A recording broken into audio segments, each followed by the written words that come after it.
Welcome to Khaja family blog.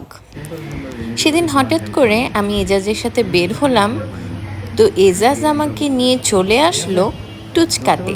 এটা হচ্ছে মিরপুর যে স্টেডিয়ামটা তার অপোজিটেই আর কি।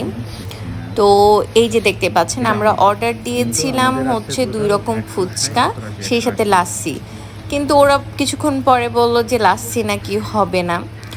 যদিও প্লেসটা অনেক সুন্দর, কিন্তু আমরা একটু সমস্যা ফিল করছিলাম, লাইটটাতে অনেক পোকা ঘুরে বেড়াচ্ছিল আর কি, মানে লাইটের কারণে অনেক পোকা আসছিল।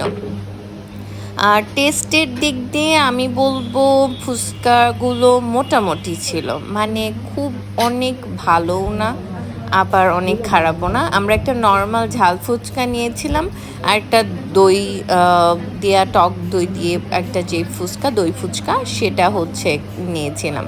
আমার কাছে এভারেস্ট মনে হয়েছে।